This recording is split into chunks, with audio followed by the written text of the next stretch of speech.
Oke, selamat pagi kepada semua siswa kelas 12. Kali ini kita akan lanjut pembahasan soal RLC kita di soal buku Erlangga halaman 231.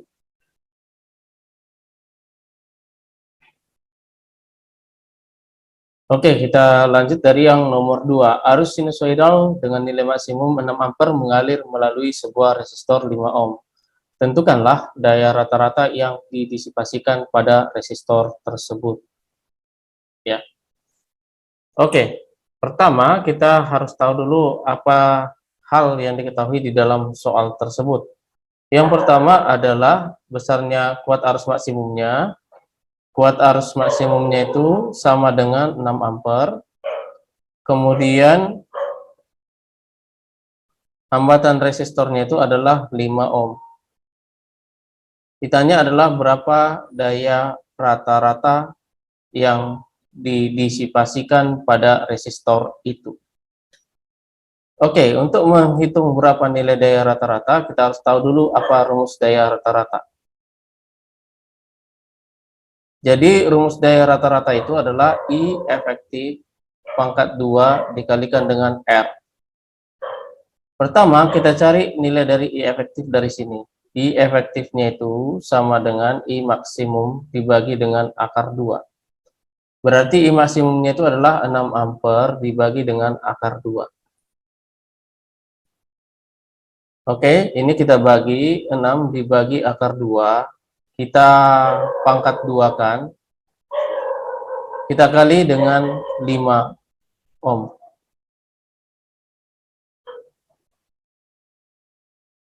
Ya, berarti hasilnya ini adalah 36 dibagi dengan 2 dikali 5 ohm.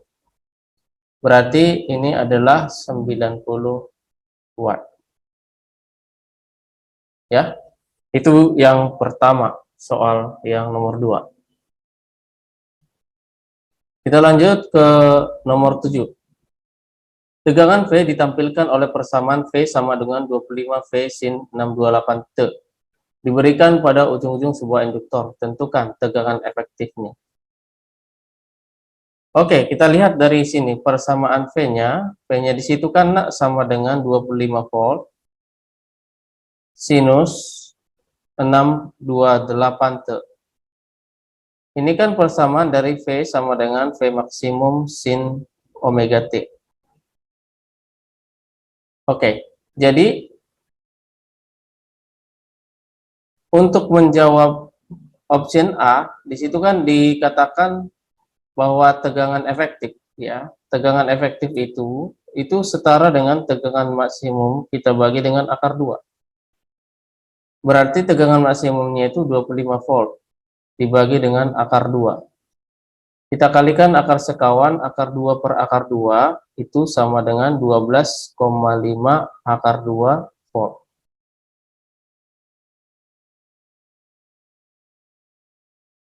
Oke. Sekarang kita lanjut ke yang B. Frekuensi. Frekuensi itu kita ambil dari omega. Omega itu kan rumusnya adalah 2V kali frekuensi. Sehingga nilai frekuensinya ini adalah omega dibagi 2V. Omeganya yang ini, 628. 628 dibagi dengan 2V. 2 kali 3,14, berarti 6,28. Maka nilai dari omeganya adalah, nilai dari frekuensinya adalah 100 Hz. Oke, kemudian yang option C. Reaktansi dari induktor ini, berarti ini XL. Itu rumusnya adalah omega kali L. Jadi XL-nya ini sama dengan omega kali L. Omeganya adalah 628, ya kan? 628 radian per sekon, kita kalikan dengan L-nya, 20 mH, berarti 20 kali 10 pangkat minus 3.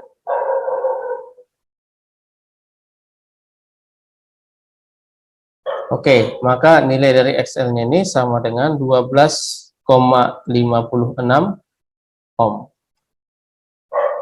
Ya, itulah nilai dari XL-nya. Sekarang kita lihat yang option D, arus yang terukur pada rangkaian. Jadi arus yang terukur pada rangkaian itu adalah sama dengan arus efektif. Jadi arus efektifnya itu sama lah itu dengan tegangan efektif dibagi dengan XL.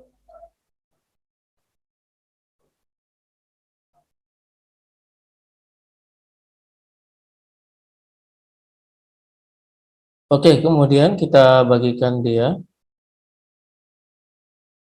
Jadi tegangan efektifnya itu adalah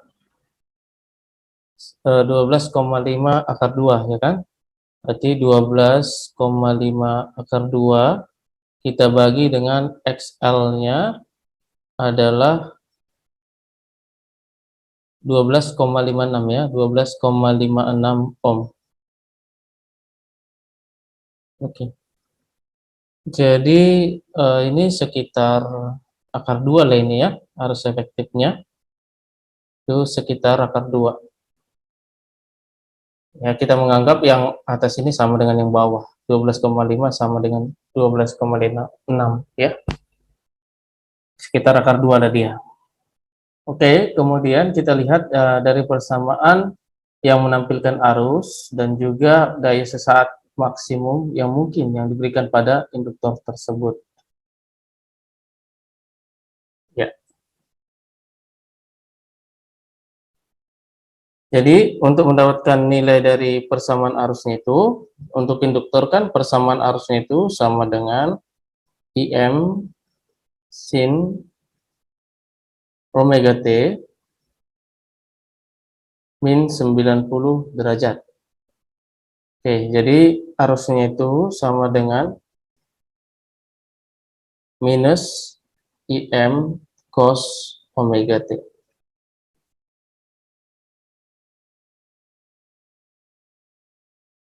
Jadi persamaan arusnya itu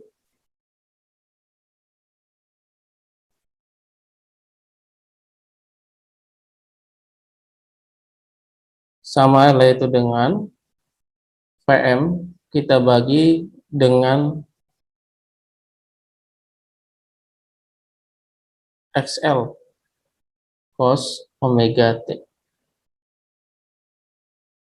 Jadi kita lihat berapa nilai dari Vm-nya tadi ya.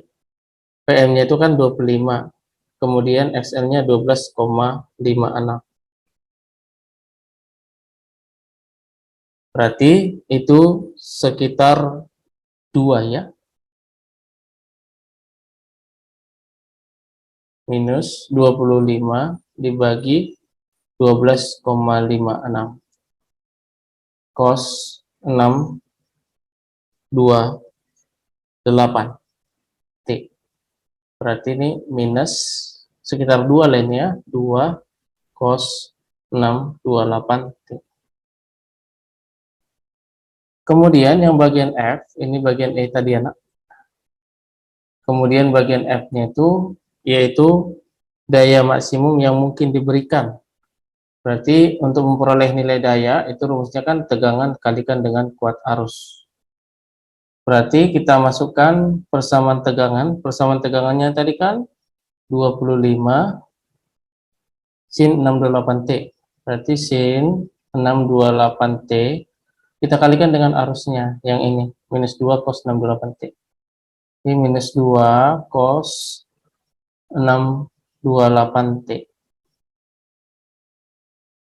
Ya, ini kalian cari nanti berapa hasilnya ya. Oke, itulah soal yang kedua.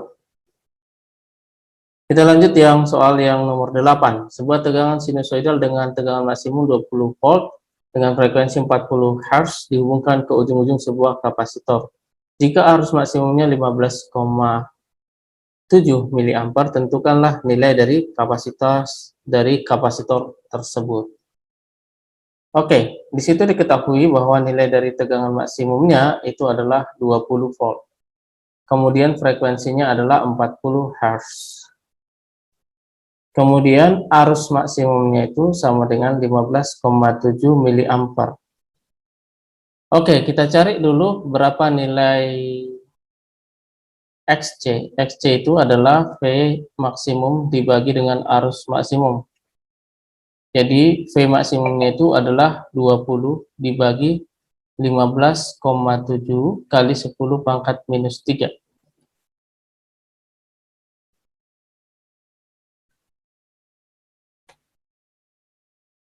Oke, berarti ini 20 kali 10 pangkat 3 dibagi 15,7. Kemudian XC itu rumusnya kan 1 dibagi omega C. Sehingga C-nya itu sama dengan 1 dibagi XC dikali omega. Jadi C-nya itu sama dengan 1 dibagi XC itu adalah 20 kali 10 pangkat 3 dibagi dengan 15,7. Kalikan dengan omeganya 2V kali frekuensinya 40. Oke. Ya, kita pindahkanlah 15,7-nya ini ke atas. Jadi C-nya itu adalah 15,7 dibagi dengan ini 20 kali 10 pangkat minus 3 kali 2 kali 40. Berarti ini 2 kali 2 kali 4 itu adalah 16 ya, 16 kali 10 pangkat 1 tambah 3, 4 tambah 1, 5 kali 2V itu adalah 6,28. Oke, nanti cari jawabannya berapa C-nya. Ya. Oke, kita lanjut ke soal berikutnya. Nomor 14. Sebuah resistor 10 ohm disusun seri dengan sebuah kapasitor 5 mikrofarad. Rangkaian dihubungkan ke sebuah sumber tegangan yang frekuensinya dapat diubah-ubah. Jika tegangan antara ujung-ujung resistor sama dengan tegangan antara ujung-ujung kapasitor, tentukanlah frekuensi sumber tegangan AC tersebut. Ya, ini untuk soal nomor 14.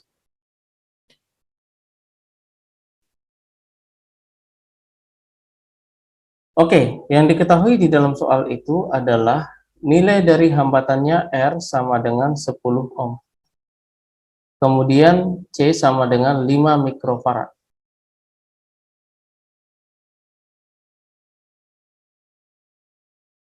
Tegangan pada ujung-ujung resistor itu sama dengan tegangan antara ujung-ujung kapasitor, berarti VR itu sama dengan VC.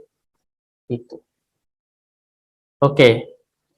Ini kan dirangkai secara seri. Kalau dia dirangkai secara seri, maka arusnya sama. Berarti I kalikan dengan R sama dengan I kalikan dengan XC. Ini kita coret gitu. Yang ditanyakan di dalam soal ini, berapakah nilai frekuensinya gitu. Oke, berarti kita tinggal masukkan ke persamaan bahwa nilai R itu sama dengan XC.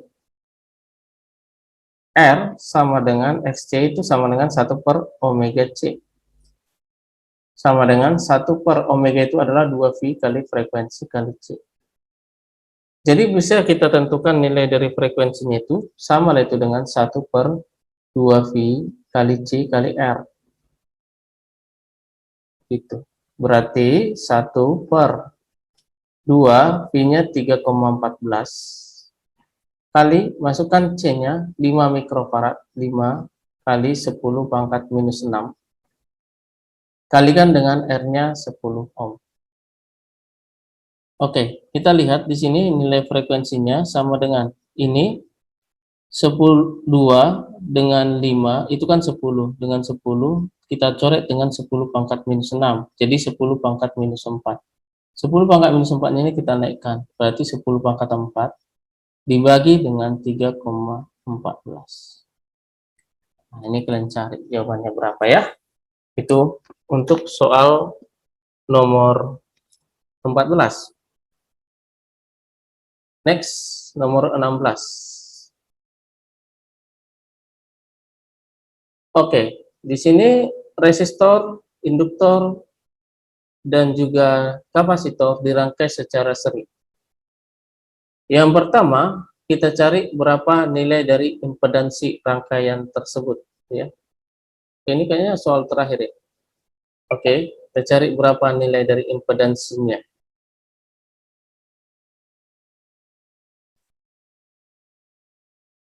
Oke, jadi diketahui dari soal itu bahwa nilai dari R-nya sama dengan 60 ohm, kemudian XL-nya sama dengan 160 ohm, kemudian XC-nya sama dengan 80 ohm. Dihubungkan dengan sumber tegangan bolak-balik 200 sin 100 VT. Oke, ditanya, inilah pertanyaannya semua. Kita jawab, ya.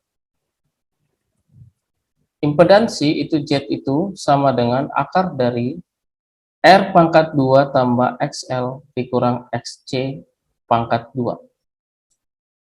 Oke, akar dari R pangkat 2-nya itu adalah 60 pangkat 2 tambah XL kurang XC. Berarti ini adalah 80 pangkat 2. Berarti ini hasilnya adalah 100 ohm.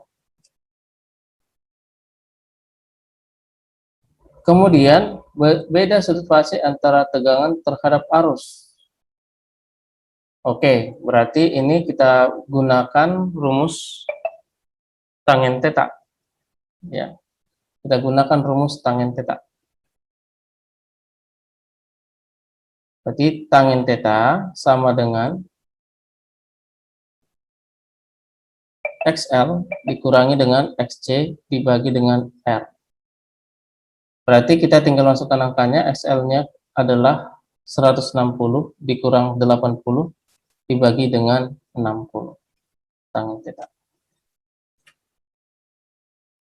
Untuk jawaban yang C, itu adalah sifatnya. Apakah dia sifatnya resistif, kemudian kapasitif, atau induktif, gitu, ya. Oke, jadi kita lihat dari angkanya, XL itu kan lebih besar dari XC. Berarti kalau dia XL lebih besar dari XC, itu nilai dari kedua ini menunjukkan sifat bahwa dia bersifat induktif, ya. Jadi dia bersifat induktif.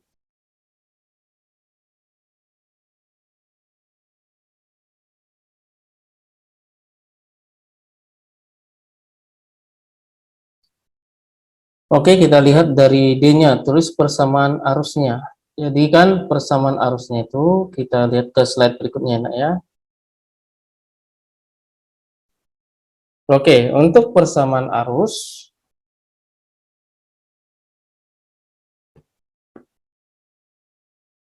I itu sama lah itu dengan I maksimum kali sin omega T dikurangi dengan theta. Oke, jadi kita tinggal masukkan nilai dari I maksimumnya. I maksimumnya itu adalah V maksimum kita bagi dengan Z kali sinus omega T dikurang theta. Ya, itu untuk option D. Tinggal kita masukkan angkanya, berapa nilai dari V maksimumnya. Berarti I sama dengan V maksimumnya itu adalah 200 volt dibagi dengan Z. Z tadi adalah 100 ohm kali sin. Masukkan omega T-nya.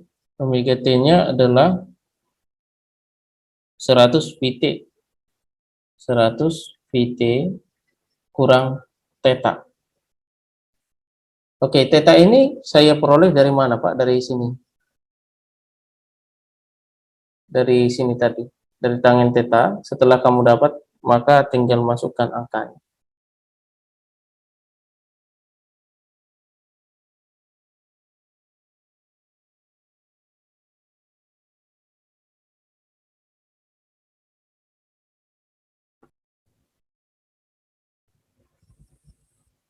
Kemudian untuk option E ya, untuk option E, ditanyakan adalah berapa tegangan pada masing-masing komponen. Jadi kalau kita mencari berapa tegangan pada masing-masing komponen, yaitu yang pertama tegangan pada resistor. Itu sama dengan kuat arus efektif, kita kalikan dengan hambatan resistornya.